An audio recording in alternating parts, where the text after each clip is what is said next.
orders stopping Parliament from processing the motion to impeach Deputy President Rigathi Gachagua. Authorities in Naivasha raised concerns of increased cases of students involved in the sale and use of bang around Naivasha. All set for the universal health transition as CS Health briefs the National Assembly on preparations.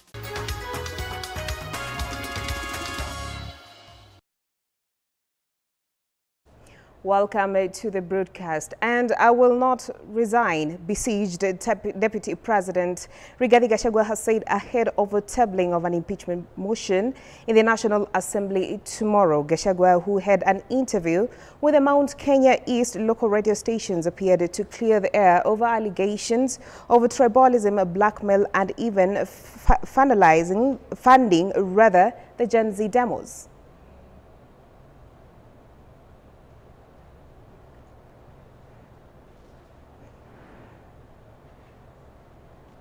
Kama watu ya Gen Z ni wa Rigathi Gachagua, mimi ni mwanasiasa ako na umaarufu sana. Hakuna mwanasiasa yeyote Kenya angetaka Gen Z kuwe nyuma yake. Kama wanataka kunipea Gen Z kuwe ni yangu, nimekubali. Gen Z is a big force. Ukiwa na Gen Z utakuwa rais wa Jamhuri ya Kenya asubuhi. Rais wa Kenya alisema wenye kupanga hii maneno ni watu ya Ford Foundation. Ford Foundation inakuwaga Amerika. Ofisi ya Rigathi Gachagua iko pale Karen. Sasa mimi nauliza, watu yangu wanafanya kwa Ford Foundation. Rais ndio mwenye kusema. Juzi ameenda kutembelea Ford Foundation. Sasa what are we saying as a country? Rais wa Jamhuri ya Kenya amecondemn Ford Foundation ndio ilitoa pesa ya kuleta maandamano Kenya. Ndio huyu wako Washington ameenda kuwatembelea. Sasa what are we saying? How then do you accuse me of tribalism at the same time say I'm not doing enough for the community? It's very unfair to me. It's very, very unfair. The little that I have done, effort ile mimi nimeweka, ndio inafanya niitwe mkabila. Ile kazi mimi nafanya kama naibu wa rais nilipewa na Wakenya 7.2 million Kenyans. Na mpaka wa sasa sijasikia Mkenya wote ameniambia ya kwamba nimeshindwa na kazi, kwa hivyo natakiwa kujiuzuru. Na kwa hivyo siwezi kujiuzuru kwa sababu sikujipatia kazi nilipewa. And still on the impeachment, Pentecostal Voices of Kenya Association now wants the political class to tone down the political rhetorics and focus on delivering services to Kenyans. They want the bickering in the executive to end while reiterating that the impending impeachment of the DP will raise the political temperatures in the country. They want the DP to exercise restraint, show humility, and privately reach out to the head of state to end their wrangles. We as PVK therefore urge His Excellency, the Deputy President and his supporters to practice restraint, show humility, and privately communicate with the President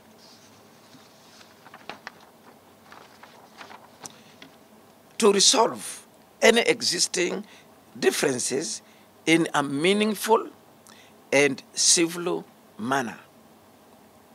After all, he is your superior, and by virtue of his position, he deserves respect rather than impulsive criticism. Likewise, we respectively call on His Excellency, the President, to demonstrate leadership during these uncertain times by reaching out to his deputy to address any underlying issues. And away from that, the State Department for Diaspora Affairs is currently launching a strategic plan 2023-2024, a pivotal initiative aimed at enhancing the welfare and engagement of the Kenyans in diaspora. And now let's cross over live to the Kenya School of Government and listen in to that event that is ongoing. Quickly share with you is that a few days ago, we left the New York conferences and I took a trip to West Virginia. at the invitation of some Kenyans, doctors actually, medical experts. And we went to West Virginia, Morgantown, where they have partnered with the University of West Virginia. These Kenyans, with their enterprise called Unigen, have taken over a pharmaceutical setup in West Virginia. And through their expertise, they have started producing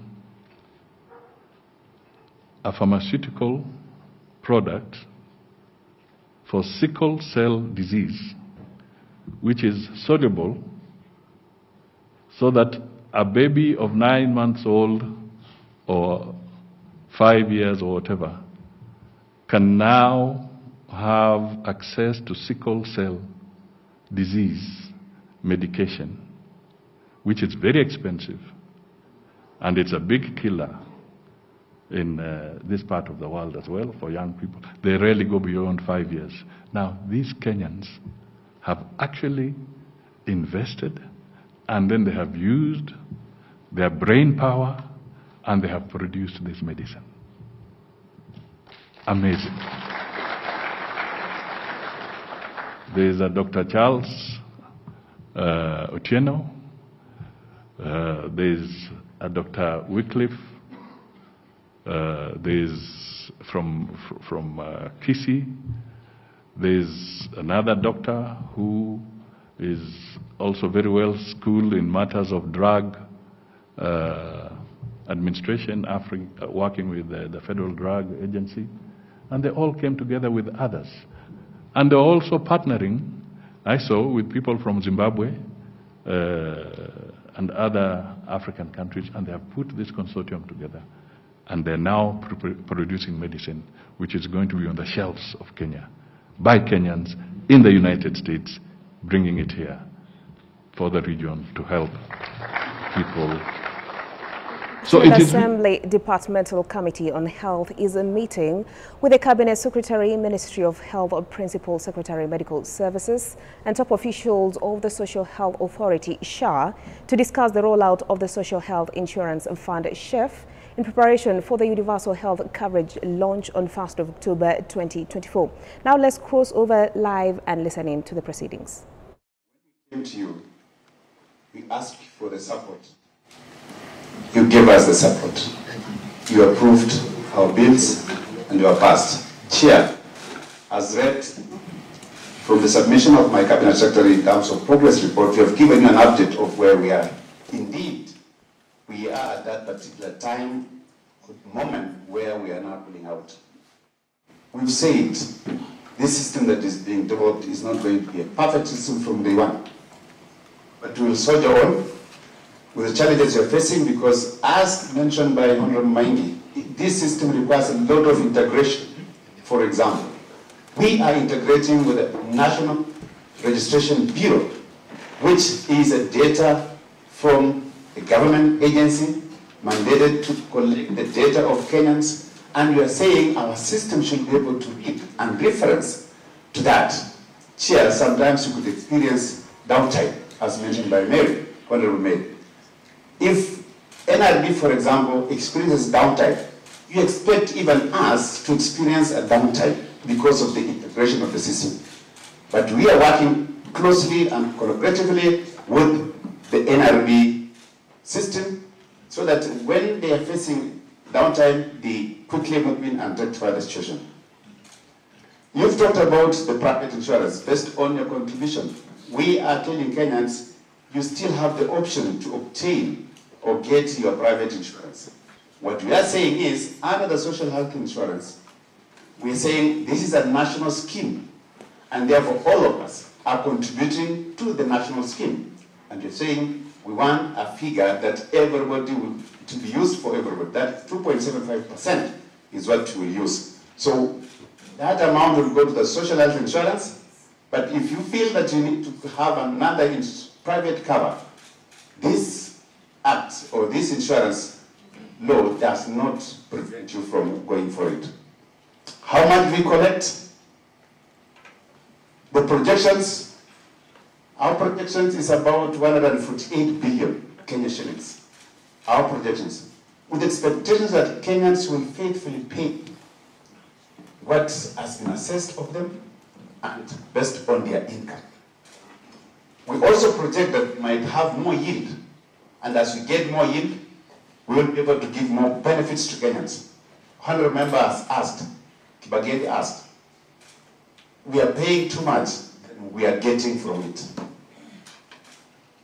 We say that we must have a base where we want to pay. We say we will not come below the national health insurance premiums that are currently being paid. Where we have assessed and we need to enhance, we have done that, and it is there in the benefit package. We submitted the benefit package to you, honorable members, and again you gave us approval. Honorable members, we are moving this journey. We are going to, all of us, we have updated you today. We are giving a progress update of where we are. We expect still a lot of support from you in terms of telling Kenyans to contribute to the social health insurance, because we also realize that all of us belong to a community. All of us come from our society, and we face challenges. The big thing that we identified, which you also said it is true, is that we are going into out-of-pocket expense, which is going up. Harambes is what we want to kill. We might not kill today, but in the future, we shall kill the Harambes. Now let me go to Honorable Martins. I know people, tomorrow most of them, as you said, they will be energized. They will wake up and say, let me go to Boston. What we have done is we have had engagements with the Council of Governors.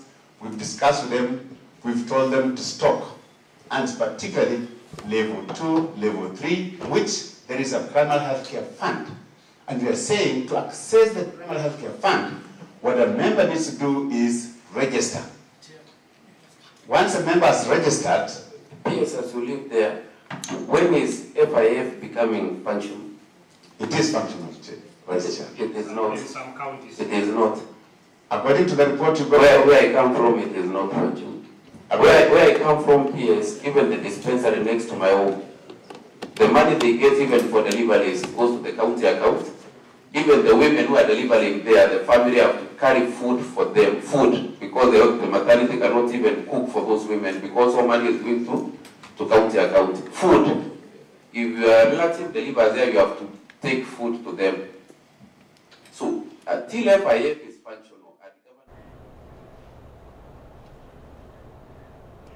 And Prime Cabinet Secretary Musalia Mudavadi says that Kenya will take deliberate steps to facilitate Chinese private sector investment in major areas of the economy.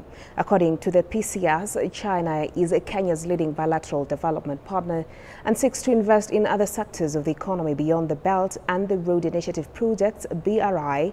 China has contributed to Kenya's long-term socio-economic transformation in a visible, tangible and significant manner, especially in the last 2 decades. Under the BRI, Mudavadi made the remarks during the commemoration of the 75th anniversary of the National Foundation Celebrations Day for China at the Chinese Embassy in Nairobi. Values the strategic partnership with China, which is people-centered, mutually beneficial, and permanent. We are happy with the joint measures by both governments to enhance the Kenya-China strategic partnership through implementation of the joint vision for advancing modernization and building an even closer Kenya-China community with a shared future. This concrete joint policy is now part of Kenya's foreign policy and will continue to shape our bilateral engagements for enhancing our strategic partnership for the next 60 years. It is now my pleasure to invite you all to join me in a toast to the people of China, good health and long life of the leadership of Kenya and China, friendship of the two peoples, and to the prosperity of our two countries. China highly appreciates Kenya's significant contribution to the FOCAC Beijing Summit and stands ready to work with Kenya to implement the outcomes of the summit, continuously push forward the comprehensive strategic cooperative partnership between the two countries and make greater contributions to the building of an all-weather China-Africa community. Deputy President Rigathi Gachagua's attempt to stop the National Assembly and the Senate from processing his removal from office has suffered a blow after the High Court declined to issue interim orders. Through his ally, Cleophas Malala, who is the former UDS Secretary General, they argue that Parliament is not properly constituted to listen and